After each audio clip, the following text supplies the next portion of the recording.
Thank you, RT, so much for being here, and thank you very much, everybody else who is here with us today for this very first live training for the Elected Official Institute. And today we have 5 things that RT Rybak does to get things done. And so with that, we just lost RT. I'm still here, but the screen is off. So what we'll do is Jana's coming in to help, but I can talk. So let's. God knows I can talk. Can you see us or no? Yeah. I can hear you. It's just my face. Yep, I can totally hear you. We're all good. Okay. Just pretend I look like Brad. Nobody wants to do that, RT. Yeah, nobody needs to do that at all. So, RT was the mayor of Minneapolis, Minnesota from 2002 to 2014 and just got so many things done. And he was a huge mentor and an inspiration of mine while I was mayor of Shakopee, and I really, really appreciated everything that RT did. And so, RT, do you have any idea when the first time we met was? Gosh, I don't. It's not a trick question. You don't remember. You got a ton done there, too. I'm not sure when it was. It would have been 2008, somewhere around there. We met at a random fundraiser in Prior Lake, Minnesota, and big part of the reason why I got into politics and started to figure out how to do things was because it was like 2 years before you got elected. At least, yeah, it was at least 2 years before I got elected. It was during the run for governor, I believe. Yeah. And so when you came in, there was a packed room and there were tons of people around there, and the very first thing that you did when you came around, you were saying hi to everybody, is you asked me, why are you here today? And when you did that, everyone knew, as you asked that question, you were genuinely caring about why the person was there. It wasn't a disingenuous, just a random question to ask just to go to the next person. It was, and you sat and you talked to people as long as they wanted to talk, and you understood what was going on in their lives. And that was one of the first things that I really realized what it means to be in politics and helping people and connecting people and getting things done.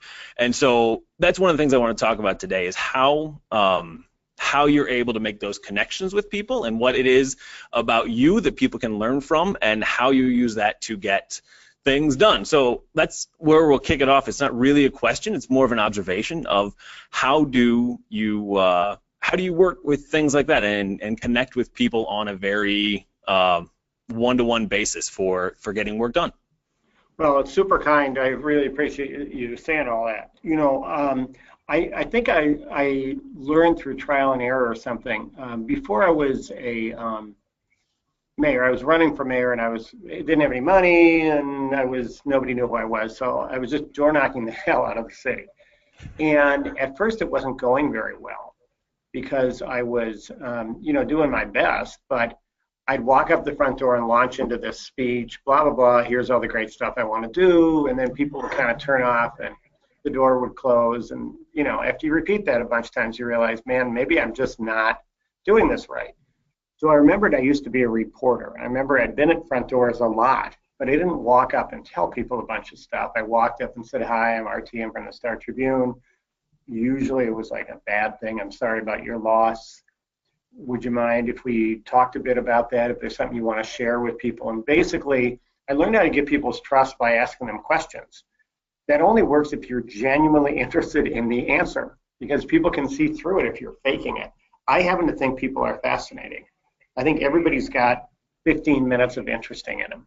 After that, it varies a lot, as you may well all agree. So I think part of it is to have a genuine curiosity about people, because you can't really represent them unless you're curious about them.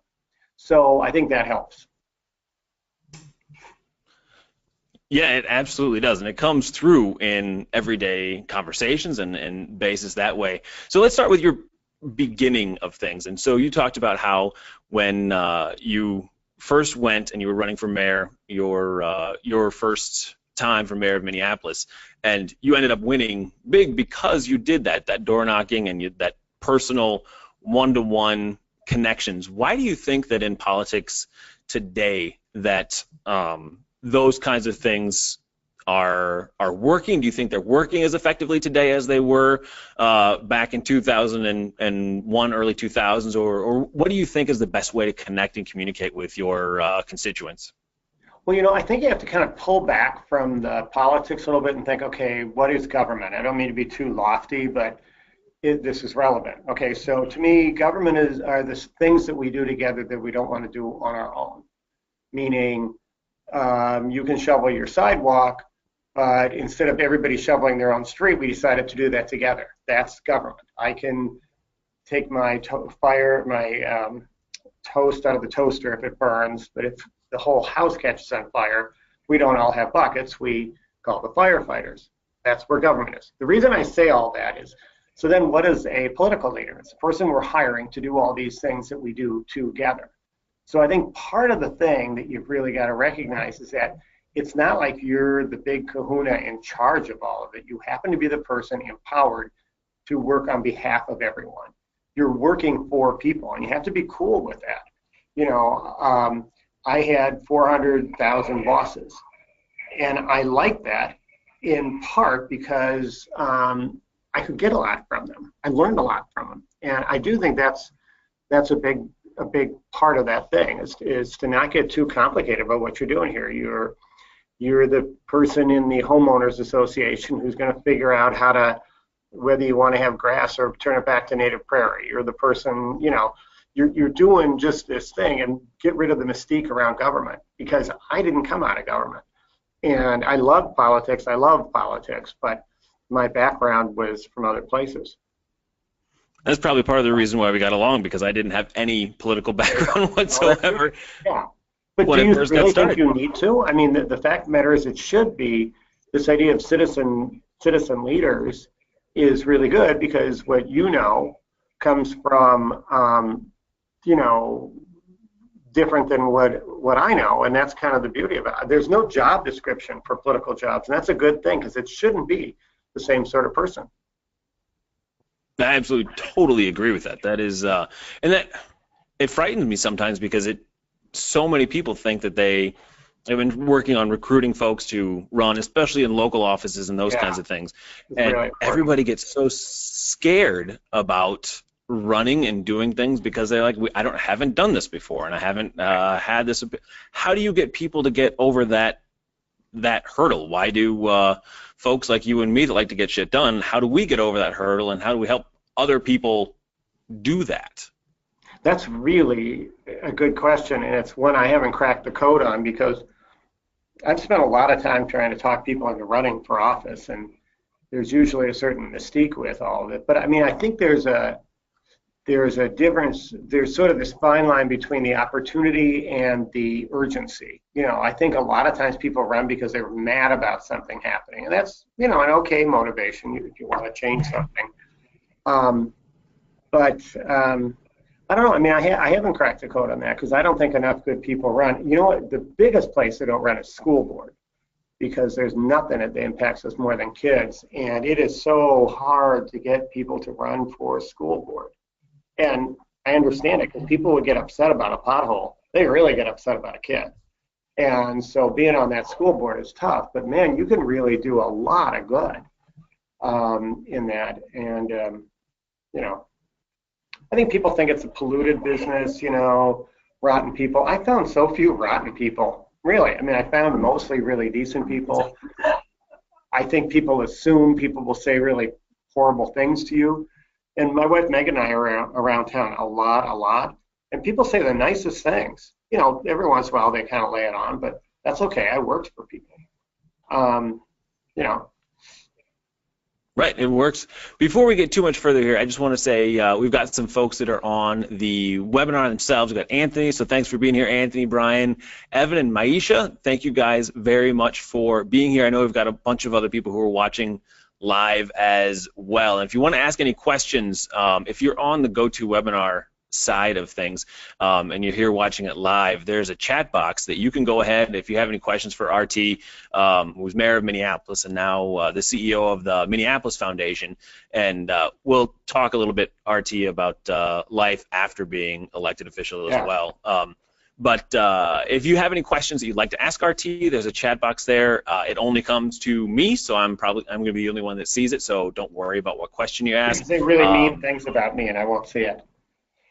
Exactly, and or me as well. And so that is there for everyone to utilize and be part of. So we'd love to have you part of this conversation as well. And so with that.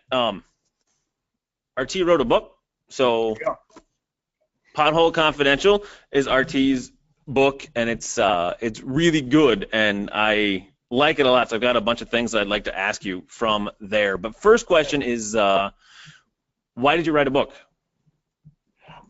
Good question.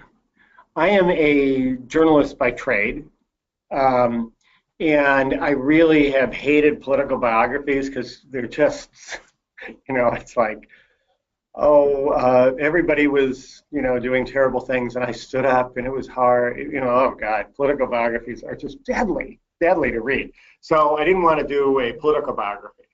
But I did think that it was important to say some things, and I really got motivated by House of Cards, which I think is really good television and has nothing to do with the reality of politics, and it pissed me off. So that I really want to write something about what a cool, wonderful thing this is, but not from a delusional standpoint. So I thought, okay, I'm a washed-up politician, but I'm also a washed-up journalist. So write as the washed-up journalist. And so it was really kind of interesting when I wrote it, because I would say, whenever I got to a point of should I really say that, I thought, okay, what would a journalist do? Not what is RT looking out for political future, because I really wanted this to be a good, sincere, honest book, and it's really as honest as I can get. And so there's a lot of stuff in there that RT, the politician, wouldn't have put in. I wouldn't have admitted as many mistakes. Somebody said once, you're writing it to run for some office. If you've read the book, I didn't write this to run for office, because it's like, I say some pretty bad stuff about myself. But also, I think it's important to get into some things like I talked a lot about the emotional toll it takes. I was very proud of showing up at murder scenes and at tough moments in fires and bridge collapses and tornadoes and all that. But after a while, the emotional toll that takes, and I thought that was super hard to admit, really difficult to write. But I just thought, this is the kind of stuff that we should just get out there so people can understand what this is like. So I just kind of wanted to demystify something that I think is a pretty important part of what we do. Well, and you talk a lot about not only the emotional toll that takes on you as the elected official and the person there, but also family and friends and people who are around you, and how big of a deal, and how it's not just you're not doing it alone, and you can't do it alone, or else you're going to fail massively. And I think that's one thing that people really need to will hopefully take from that, and take from these trainings that we go through here, is that you have to have a support system and a team and a bunch of people around you in order to get things done. Yeah, I had a really good team around me, which is great. And when I asked my mother who read it, I said, "What do you think?" She said, "It's a love letter to Megan. Megan's my wife." And I thought, yeah, well, that's pretty cool, because that's actually true that, in families, when somebody goes out in public and gets, splayed in the way that you do and all of that, it's hard for those. It's harder on your loved ones than on yourself, because I can handle stuff, because it's me and I have control over whether I bring that onto myself. But the people in my family didn't have control over that. And so I valued my family an enormous amount in what they did. Yeah, absolutely. I couldn't agree more with you there. So she obviously hasn't left you yet, right? Right. Exactly. Yeah, it's so hard on family sometimes. I remember we had some nasty things going on here, and my mom called me one day and she was like, "Are you okay with all of this?" And I'm like, "Yeah, Yeah. I'm fine. Katie's the one you need to worry about." And Yeah. like there was somebody who went after my daughter at elementary school. She was in Yeah. first grade, and Yeah. that one really made me Yeah. angry. Yeah. So, Those but stick.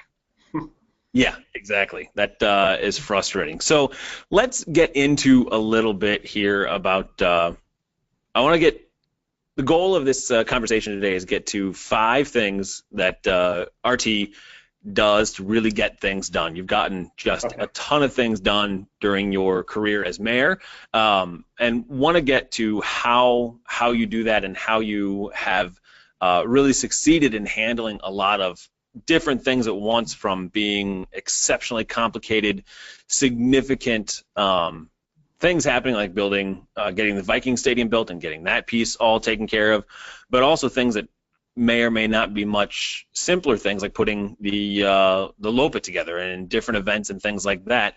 How do you get that kind of stuff done? So what kinds of Yeah. tips do you have for folks in Okay. order for doing those?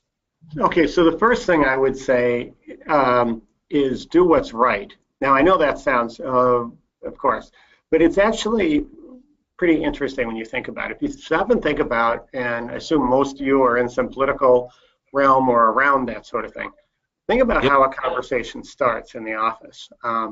Okay, such and such on the city council this thing tonight, or the budget has to have this or that in it. Um, if you stop thinking about tactics first, which is who's going to be mad, how do I get this through, and just go to that old expression, what would I attempt to do if I knew I could not fail? What is the right thing to do if nothing could stop me? And that's really interesting, because if you really get grounded on that early, then the rest of it gets a little bit easier, because 9 times out of 10, you may actually be able to do that thing. But we limit ourselves so much when we start with tactics. Okay, so-and-so feels this way and so-and-so feels that way, and all of a sudden you're deciding a big thing based on what everybody else thinks. First up, what would you attempt to do if you couldn't fail is actually a really good thing. So let me just whip through a couple more of these if you're trying to get to 5. I would say the second one is to ask questions and don't be afraid of the answers. It's super easy to be in a meeting or with people and ask a lot of questions. It's much harder to actually listen to them and actually have that change your point of view.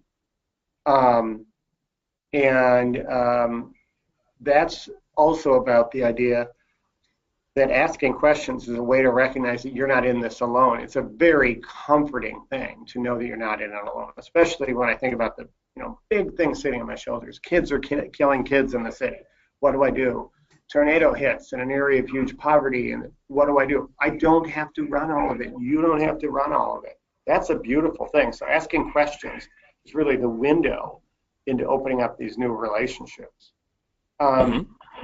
On that first point, I'm in the middle of something. I'm not a political person right now, but I'm in the middle of a really complicated thing. I wrote a piece in the Star Tribune Sunday that's probably going to be pretty controversial, but it grew out of that. So the issue is the city's debating raising a minimum wage, which I think is a really good deal.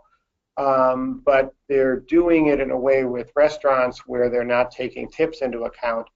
And I think what that does is it messes up a lot of the small businesses. It messes up a lot of the servers who are making more than 15. I won't get into all the details.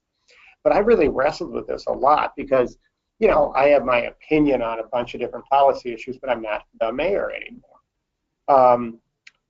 But I've worked like a lot over many years, way before I was mayor, on trying to improve restaurants and small businesses in the town.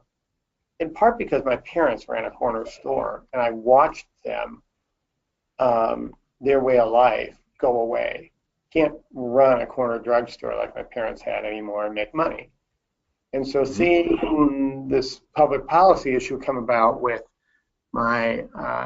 with small businesses that I value a lot, I just felt I needed to speak up. So if you start with what is the right thing to do, I felt the policy I was recommending, a more moderated stance, made sense.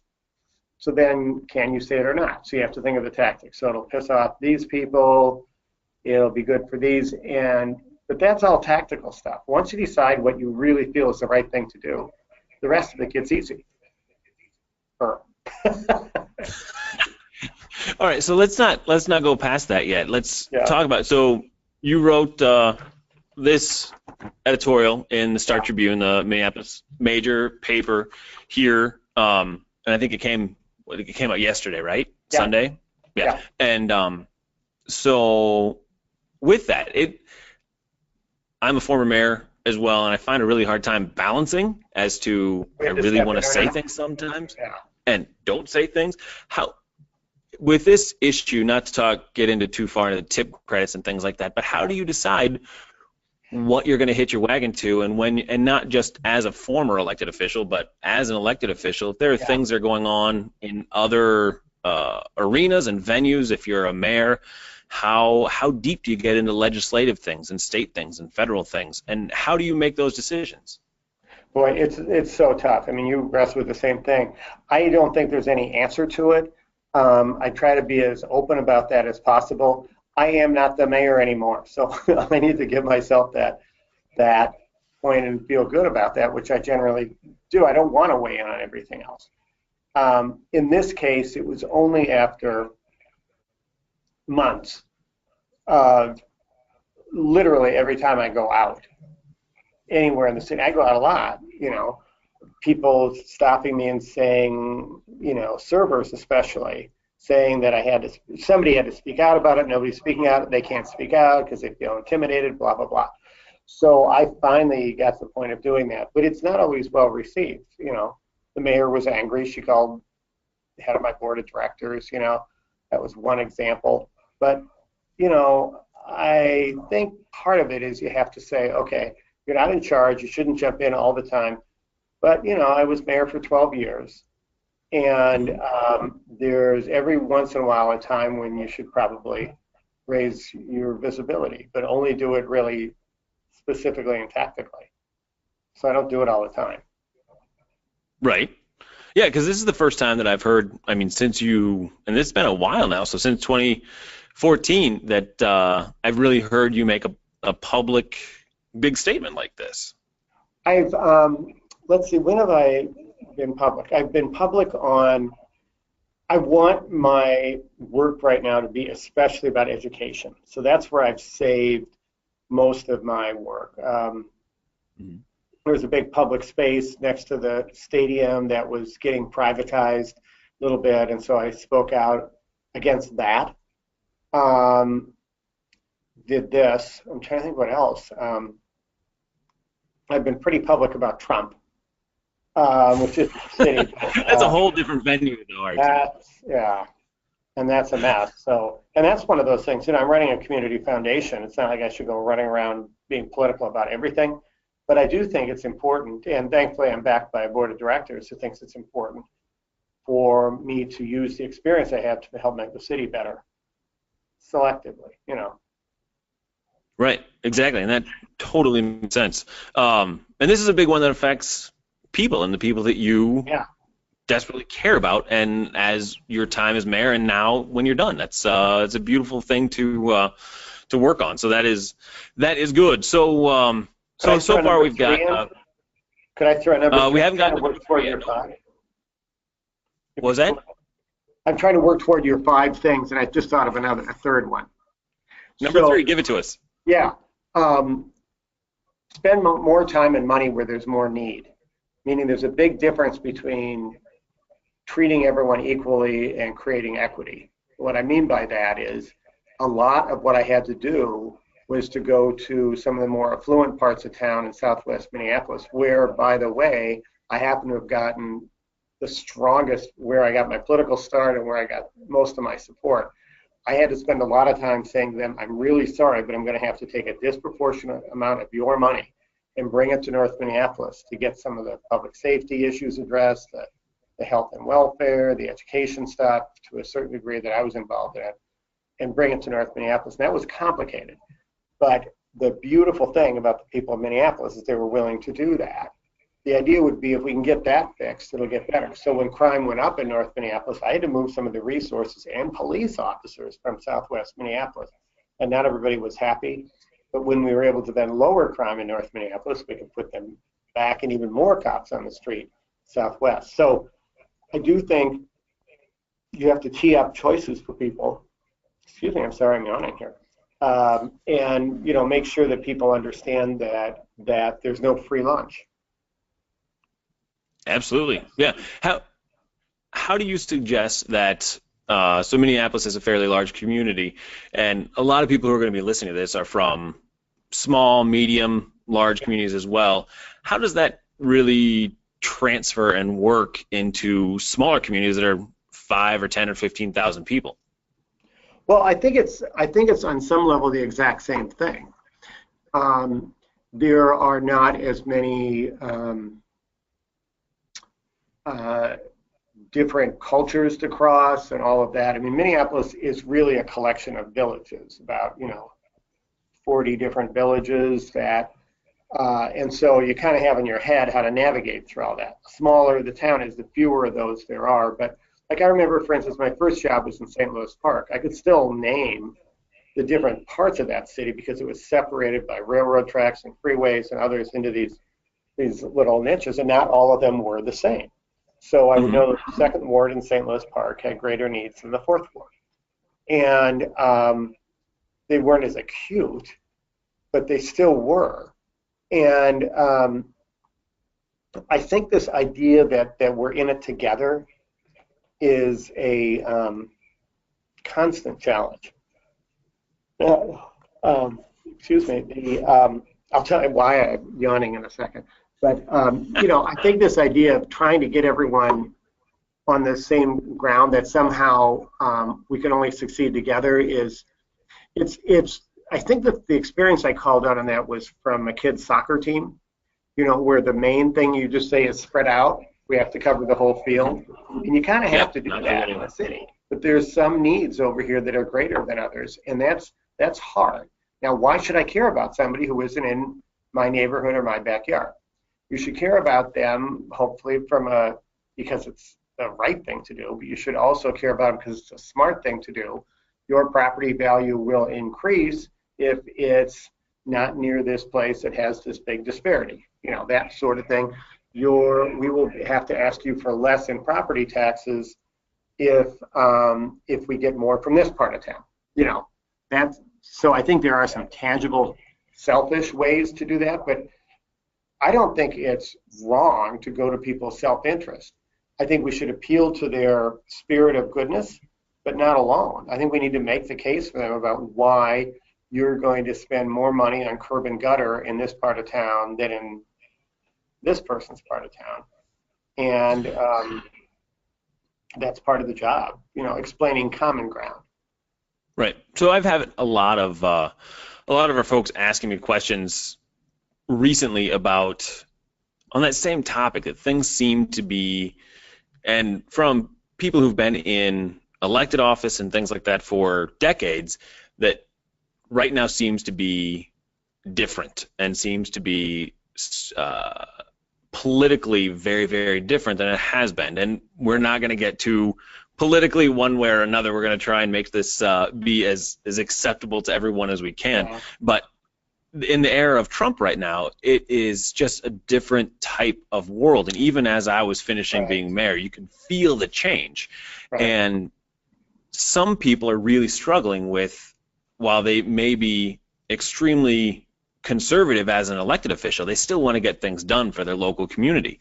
Do you have any suggestions or tactics that people can take to help to push through that and get beyond that and still get things done? Be nice. I mean, honestly, I do think that it's important for people to just recognize that we are all human beings and we make mistakes and we're vulnerable and somebody else is interesting. This idea that the kind of you're fired mentality and all of this kind of stuff is just ruining the common wheel. The idea is, there are plenty of people I disagree with, but I don't have to hate them. I don't have to demonize them. I've been in political fights. It's not like I'm some sort of shrinking violet or something, but I do just think, every once in a while I just want to say, just be nice, and listen to people. These aren't my complex notions.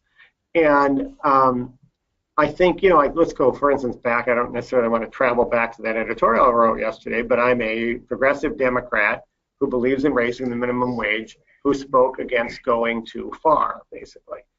And that's an important part of what we need to reestablish, which is sometimes you need to not just walk lockstep with every other person who you are supposed to be like.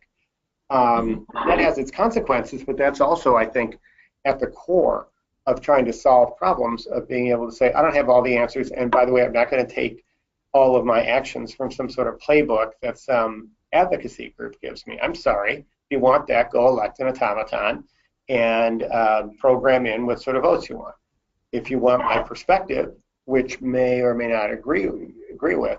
So let me get to number 4, which is probably the biggest thing that I know in politics, is know the difference between love and respect. And the first one feels better and the second one lasts longer. So to me, when I first got elected, I wanted everybody to love me. Gee, RT, that's so nice. You agree with everything I say. But you can't do that. It's just not possible. So what became interesting to me over time is that when I would do something that someone would disagree with, a lot of times they'd stick with me. A lot of times they wouldn't, but a lot of times they'd stick with me if I could, like math class, show your work. If they respected how I got to that point, they didn't always have to have exactly what they wanted. Some people are like that. It's transactional. You either are for the thing I want or you're against it, and you can't do much about that. But most people are not that transactional. If you can get their respect, and they respect how you got there, generally people will, support things that they may not have walked into the room wanting. But it also means you have to do the same thing. You have to be willing to, change. So how do you do that? How do you show your work? And a lot of times, elected officials, especially if they're not from a big city, they're not a full-time mayor. They're not a full-time council member. How do you suggest that people get that message out there? How do they share that? Is it digital? Is it just door knocking? Is it what are some tactics that you have for getting those kinds of things done? Well, by the way, it's much harder to be a part-time elected official than a full-time. I had the luxury of being able, I worked a lot, but it's not like I was also thinking about how to sell insurance policies at the same time, So that's really difficult to split that. Or the effect that what actions you're taking as an elected official, what those will have on your family life and business and those kinds of things, especially in a smaller town. Yeah, those are really huge. Let me think about that for a second. I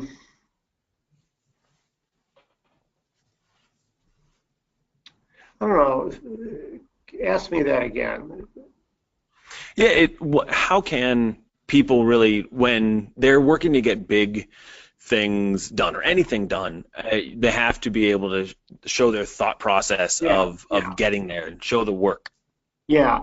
I think that probably the best example of that, I'm trying to rack my brain here, the best example of that was when Governor Pawlenty did some very significant cuts to local government aid, which meant that even though my city was sending a lot of money to the state, it was getting a lot less back. And now there was a $30 to $40 million hole. It was a huge challenge. So I had to do all of these really tough budget things. There was no easy way out. So toward this point about how do you show your work, we decided to basically say, okay, this is really tough. I can't solve this myself, but I don't have to, like I was saying earlier. So we developed this thing. Peter Virginius from my team helped develop this thing called budget math.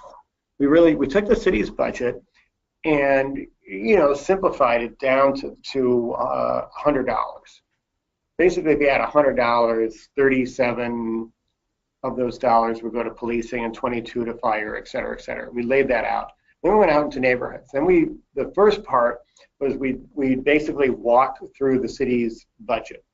We tell the story that over the decade before I got there, there'd been all this debt built up and all these things happening. Now the economy has slowed and now local government aid is cut. And we basically showed them, first off, I was going to say we're but I'm not going to use that word, but it was bad. So, but then once we landed that, so we have to make some tough choices. So we'd say, okay, so here's the budget math, and where would you cut? And so then we walked around the room to the work groups in the room and educated them about, they'd say, well, do you really need to do training for police? And they'll say, yeah, because look at this number over here for police settlements for misconduct. If you invest a little here, you invest, oh, okay, I get that. So, and you walk through that.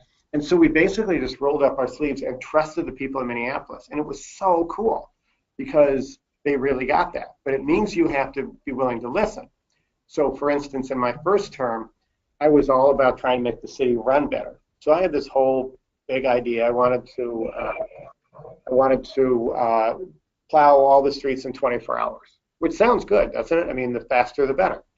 Mm-hmm. And so we had all these neighborhood meetings, and I was all charged up. We're going to do 24-hour snow plowing. And when I got to those meetings, I got educated. Oh, I didn't know that. Minneapolis is a little different, okay? There are big chunks of it where people have no garages. There are, like, University of Minnesota and Uptown.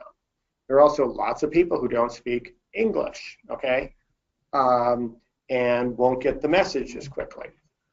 It became clear that if we had 24-hour snow plowing, we would have the impound lot flooded, and talk about disproportionality. It would be primarily young people, people of color, and poor kids, people.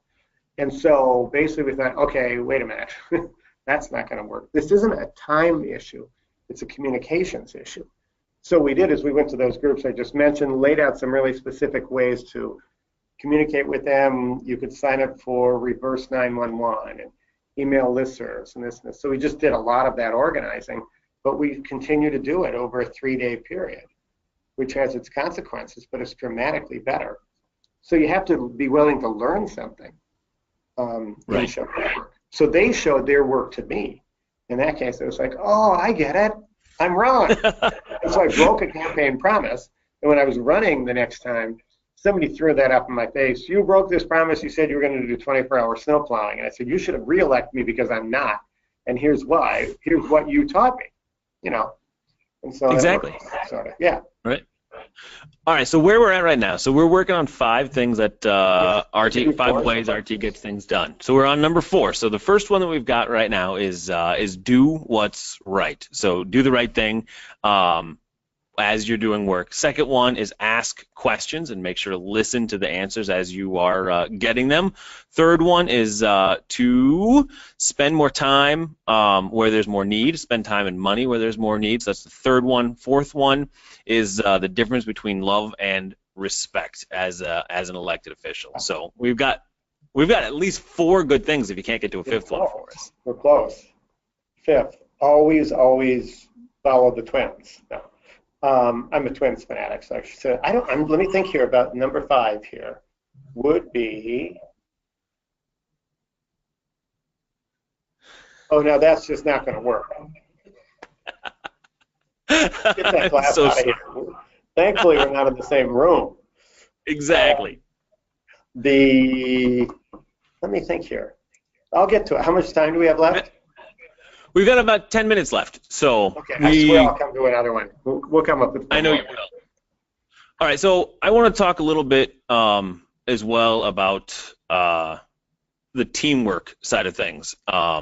As you wrote a chapter in the book about New Year, New Governor, about Jesse and people in. So Jesse Ventura, WWF wrestler, was elected governor of Minnesota after having been a mayor as well, and you write for quite a bit in there about the team that he put together and how he could be nuts, but he was still smart enough to put fantastic people in good places. And even I didn't live in Minnesota much during that time when he was. I didn't say nuts, but yes. I didn't say.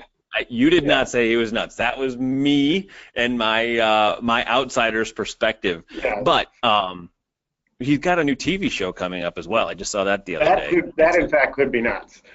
Yeah, exactly. But So yeah, how do you go about putting the people around you and helping to get the smart people around you to really get things done as you want to?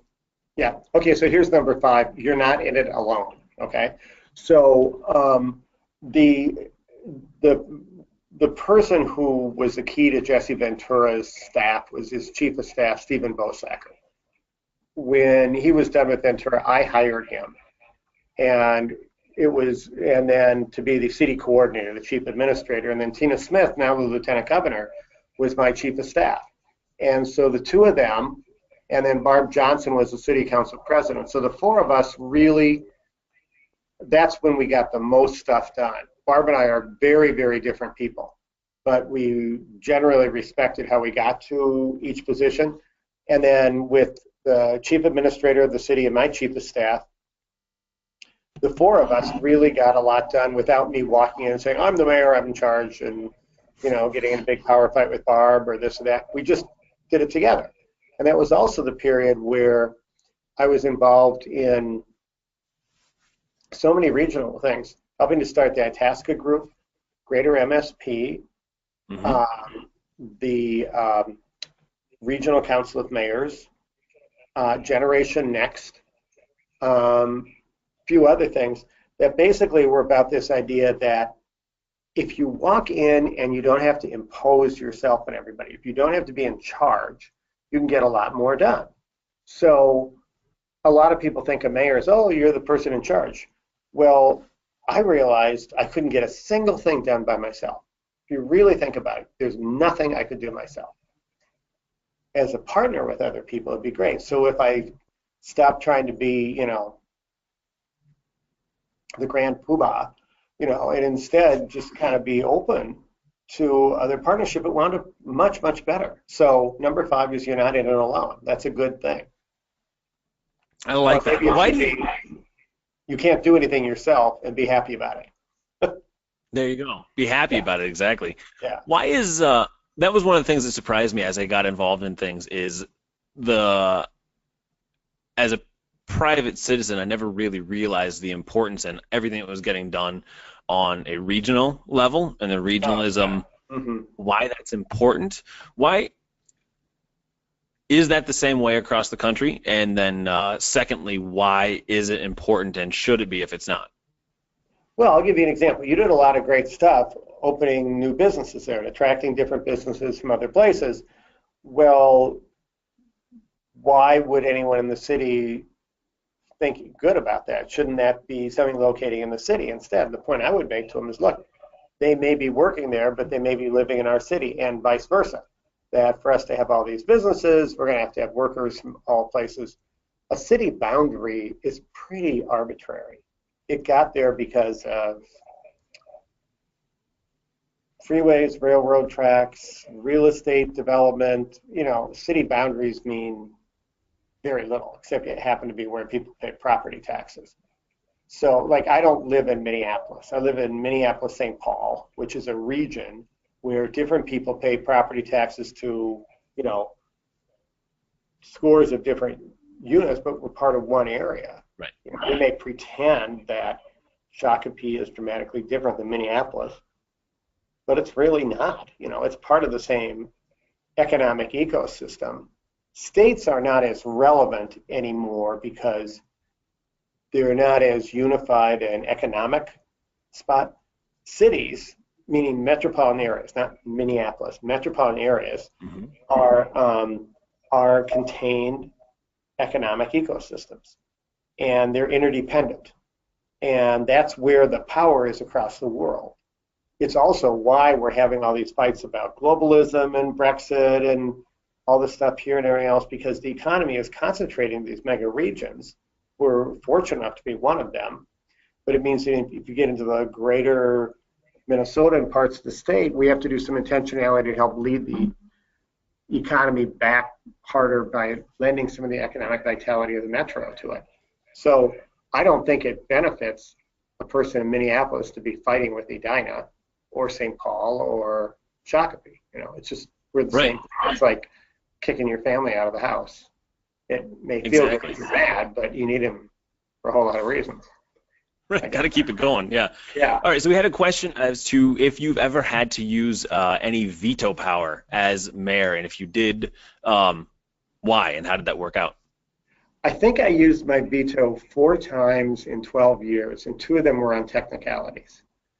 I threatened it a lot, meaning somebody You would come should up with you should something. also explain how Minneapolis is set up as a weak mayor system and not Yeah, strong mayor as well. it's not a weak merit system. It's a fractured system because the Okay. it's Thanks. the mayor has budget power and appointing power and all that. It's a very fractured system. It was set up by people who don't trust government. So Okay. the city coordinator has some control. The council has some control. The mayor has a lot more power than pure weak mayor systems, but nowhere nearly enough to get it all done. So basically, you need each other. It's all these checks and balances. So long and short of it is, for somebody to pass the council, they need 7 votes. If I veto, they need 9 votes. So a lot of times, something that I would consider out of bounds would come up, and I said, well, you better count to 9. And then they'd go back and they'd shift it around a little bit and either pick up a couple votes or pick up my vote. And I didn't like vetoing it. I don't think it was that effective. And what I did is I brought, we had these huge budget crises as I came in. So I didn't like have them do my budget and then talk to the council. I brought them into the budget process. So by the time I actually introduced a budget, I'd had my department heads and pretty much, and the council chairs and stuff, in pretty much agreement. So usually we finally, in the final budget, be arguing over $3 million out of $1.4 billion budget. And, Okay. you know, so I think that's a way to kind of not have to have it all on yourself. Would you use the veto for the minimum wage right now? Well, if it actually came up like this, I guess I probably would. I like to think it wouldn't come to this because much, much earlier in the process, I would have said, look, here's this one change that I think we can make. I think this idea of raising people's wages is incredibly important. Let's work together on this. And I would have worked really, really hard to get it done. Maybe I could have gotten it. I can't project whether I could get it done, but I Right. wound up being very engaged in those things early, and rarely would I sit back and kind of wait for something to come to me. I would usually be involved in it and Got it. helping shape it. So you're basically sitting at the table with several votes. That's how it works. Yeah, I think that's a huge takeaway of this is that you have to be involved in the process in order to get Yeah, the outcome to be what you want it to be. yeah, and it's harder when you're not full time because it's sometimes a time issue. But one of the things that was Right. also important is that before I got elected in the 13-member council, there was a rock solid majority, 7 people who voted with each other on everything, and they could get anything done as long as they held together, like a game of Survivor. I never liked that. And during the 12 years as mayor, I never had a ruling majority. There was a council member, even the ones who were really, really against me, I did at least one big thing with every single council member who was ever on the council. And every single council member opposed me on one big thing. Got It it. was sort of really interesting. There was It's, never a it's majority, and it was okay. Every vote had to start at 0. And right. if presented with the opportunity, would I have stuck with saying? I don't think so. I like the idea that we didn't like make permanent enemies, and our friends were comfortable opposing us, but we knew that wouldn't sort of marginalize everybody. Right. Well, RT, I think that's a beautiful place to leave things there. We're bumping Good. up against the end time there, so I really, really appreciate you being here and sharing your wisdom and knowledge with everyone. Do you want to share with folks what you're doing now in Yeah. post mayoral life? Yep. I run the Minneapolis Foundation, and like other foundations, there's a pot of money and you write checks. And so we do that for about $5 to $6 million a year in education and economic vitality and civic engagement. But then the big part is that it's a community foundation, the second oldest in the country. And so we have 1,200 funds controlled by 1,800 people that put 60 million out a year, 60. And so that's really good. So the biggest part of my job is to do kind of community organizing with people Okay. who have a fund and say, I care about this or I care about that, and then I do matchmaking. Nice. Yeah, so I love Beautiful. it. Yeah, it's very fun. I'm working a lot on education and jobs and environment and arts and all that stuff. So Wonderful. Well, yeah, thank you so much for being here, RT. It good luck, seems like it's a great everybody. fit for you. Keep up the good work. Perfect. Thank you. And I will have show notes for the episode, and then also have links to RT's book, so you can buy RT's book because you love him, and he's got his piercing blue eyes on the front cover, so everything is good that way. So, all right, Bloodshot beautiful. eyes. Well, thank you so much for being here, RT. Thanks, guys. Bye-bye. Thanks. All right. So thank you so much to RT Rybak for being with us. I think that everyone hopefully gathered just a ton of information and wisdom from RT. He is great. He is one of my favorite people, and so I'm really happy that he was able to come here and join us and be part of this. And this was just the first of 6 months of weekly sessions with people as smart. They're probably not all going to be quite as smart as RT is, but with people who are awesome like RT Rybak. He is an inspiration, and so I'm really happy that he was able to come along and join us on the beginning part of this journey here. So it was a really great thing to have him here with the Elected Official Institute. And so we had RT here, and the Elected Official Institute, just so everybody knows, is a 6-month course on leadership, communication, and politics for motivated local elected officials. I was an elected official myself, and so it's built specifically to help elected officials get better at leadership, communication, and political skills. So I think it's a really important thing that there's not enough out there for folks who are putting their heart and soul into leading their communities and not necessarily having all of the ability behind that to really get it all done. And so again, my name is Brad Tabke, and so thank you again so much for being here. So the Elected Official Institute is politics and building consensus, personal communication, stress management is another big piece of it. So over the course of the 6 months of weekly webcasts. And the thing about this that I'm really exceptionally proud of is that it's really high-level topics.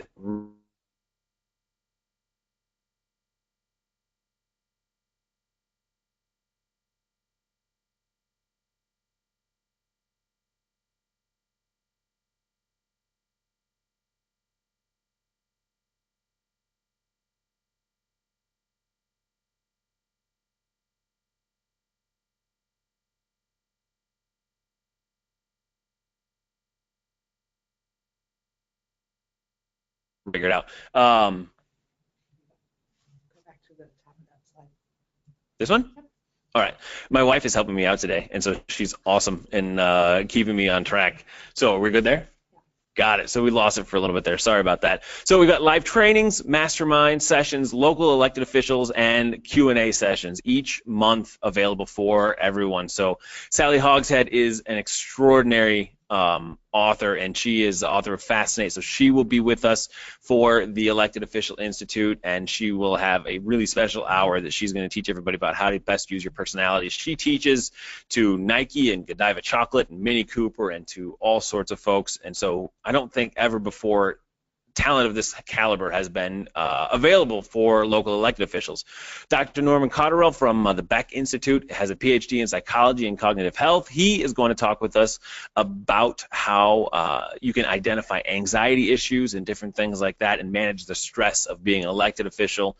Mayor Don Ness from Duluth, Minnesota is going to talk with us about how you can build consensus. He took a city that was struggling, like on the verge of bankruptcy, and turned it around into being a jewel of the nation right on Lake Superior. So Don Ness is going to be with us to talk about consensus building and getting hard things done as well.